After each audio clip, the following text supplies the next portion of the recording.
Assalamualaikum warahmatullahi wabarakatuh.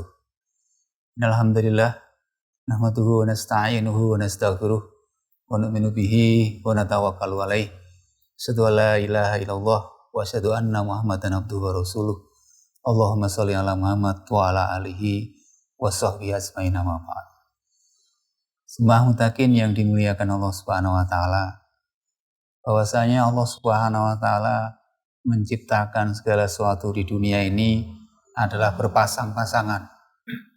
Ada yang panjang, ada yang pendek, ada laki-laki, ada perempuan, ada siang, ada malam, ada pagi, ada petang, ada gelap, ada terang. Termasuk dalam tubuh kita ini ada pasangan, yaitu antara jasad dan ruh, jasmani dan rohani. Jasad itu berasal dari al-ata al-insan hinu minad dahri lam yakun syai'an madhkura. Inna khalaqnal insana min nutfatin amsad nabtalihi sami'an basira. Apakah manusia tidak ingat dulu ketika dia belum pernah disebut apa-apa?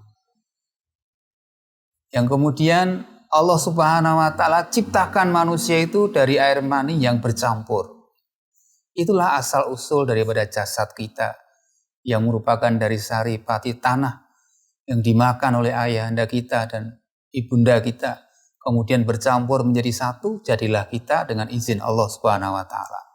Yang intinya itu adalah dari tanah. Maka sifat dasar manusia itu cenderung ke tanah.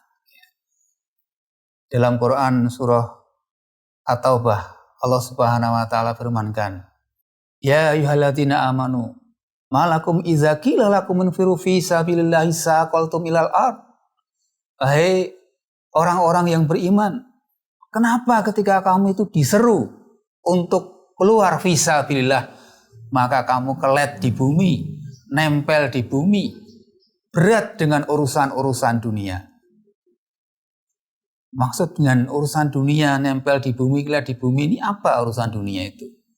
Maka di dalam Quran surah Al-Imran ayat yang ke-14 Allah Subhanahu wa taala firmankan, "Yuyyina lin-nas hubus syahwat minan nisa wal banin wal qanatiril muqantarati minadh dhahabi wal fiddah wal khayl musawwamati wal an'am wal hars dzalika mataul hayatid dunya wallahu indahu husnul ma'ab." Telah dijadikan indah pada pandangan manusia itu wanita-wanita, anak-anak, harta dari jenis emas, perak, kemudian kuda tunggangan, sawah ladang, binatang ternak. Ini adalah dunia. Dan untuk perkara itu, maka kita sampai kelet nempel saking senengnya, saking cintanya kita dengan dunia itu. Sehingga ketika ada seruan fisabilillah, saqaltum ilal ard, kita lebih mementingkan urusan dunia kita dibandingkan urusan akhirat kita. Maka semua mutakin yang dimuliakan Allah, padahal selain urusan jasad, sebenarnya kita ini juga punya ruh, rohaniyah, dan yang merasakan kedamaian, ketentraman, kebahagiaan, keselesaan dalam hidup itu bukan mata kita, bukan telinga kita, bukan badan kita, tubuh kita, tetapi hati kita, tetapi rohaniyah kita. Wa yasalunaka 'anir ruh qul ruh min amri rabbi wa ma utitu minal ilmi illa qalila. Dan ada orang-orang yang bertanya mengenai ruh, maka ruh itu berasal dari perintah Tuhanmu.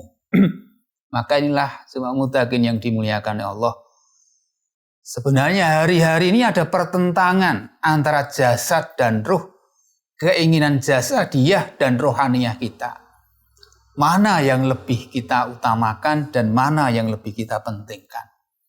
Dan sebenarnya kelas kita dalam pandangan Allah itu adalah sejauh mana sebenarnya orientasi daripada hidup kita. Untuk apa sebenarnya karunia waktu, tenaga, fikir, harta yang Allah Subhanahu wa taala karuniakan kepada kita ini, kita mau orientasikan kepada unsur pemenuhan jasadiyah atau ruhaniyah. Dan itu sekali lagi selalu bertentangan satu dengan yang lain.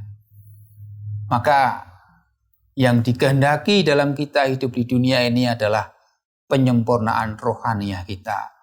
Karena penyempurnaan jasadiah itu telah Allah sempurnakan ketika kita dalam alam kandungan dahulu 9 bulan 10 hari. Maka di dunia ini adalah tempat untuk menyempurnakan rohaniah kita. Dari mana kita bisa menyempurnakan roh kita? Sebagaimana asalnya jasad kita itu dari tanah, dari air mani yang bercampur tadi, maka kemudian kita ini akan tumbuh kembang menjadi dewasa, menjadi besar ketika kita makan sesuatu yang berasal dari tanah, apakah itu beras, gandum, roti, nasi, dan yang lain-lain. Maka untuk urusan rohaniah juga yas'alu wa yas'alunaka anir ruh qul ruh min amri rabbi, berasal dari perintah Tuhanmu. Maka sejauh mana kita menjalankan, mengamalkan perintah-perintah Allah, maka sebenarnya saat itulah kita sedang makan karbohidrat, protein, mineral, zat besi, dan seterusnya yang sebagaimana jasadiah kita itu akan menjadi besar, akan menjadi sehat, akan menjadi segar bugar karena kita telah memenuhi asupan-asupan yang pada intinya berasal dari tanah. Maka sebenarnya perintah-perintah Allah, apakah itu kita puasa, sholat berjamaah di masjid, zakat, pergi menunaikan ibadah haji di tanah suci, itu semuanya adalah perintah-perintah Allah yang itu ibaratnya adalah vitamin, protein, mineral, dan zat-zat yang diperlukan, nutrisi, asupan yang sangat dibutuhkan oleh rohaniah kita, sehingga rohaniah kita ini juga bisa segar, bisa sehat, sebagaimana sehatnya, segarnya jasadiah kita. Jasad kalau sehat, maka jangankan kok kita ditawari makanan yang ada di depan mata kita. Bahkan ikan bakar yang ada di telatar Boyolali yang jaraknya 30 km pun kita akan rela untuk datang ke sana. Kenapa? Karena badan kita sehat, karena lidah kita merasakan betul-betul sangat enak, nyaman makan itu. Tapi ketika kita sedang sakit, maka apalagi kok harus ke tempat yang jauh-jauh, bayar pakai anti dan seterusnya. Bahkan makanan itu dihidangkan di depan kita, ya, gratis, orang-orang datang membawa makan yang enak-enak pun kita rasanya sama sekali tidak akan menyentuhnya karena lidah kita yang pahit, karena badan kita yang sedang sakit. Demikian pula ketika rohaniah kita yang sakit, maka panggilan-panggilan yang sifatnya adalah perintah Allah itu juga akan terasa pahit. Maka bagaimana dalam bulan suci Ramadan ini kita segarkan rohaniah kita minum protein, vitamin, dan juga kalau perlu antibiotik, sehingga penyakit-penyakit di dalam rohaniah kita ini bisa hilang, sehingga kita bisa segar bugar. Sebagaimana seekor harimau yang melihat daging segar ketika kita ditawari dengan urusan-urusan yang berkaitan dengan perintah-perintah Allah, kita akan merasa semangat dan kita lakukannya berdasarkan imanan wahtisaban, yakin bahwasanya kalau saya mengamalkan perintah Allah, pasti Allah Subhanahu wa taala akan memberikan sesuatu yang besar di balik perintah-perintah Allah itu. Sehingga kita juga ihtisaban, kita akan merasa rugi, kita akan menghitung dengan jelimet sekali apa kira-kira yang bisa saya lakukan dalam rangka untuk menyenangkan Allah, dalam rangka untuk bagaimana supaya kita mendapatkan keridhaannya.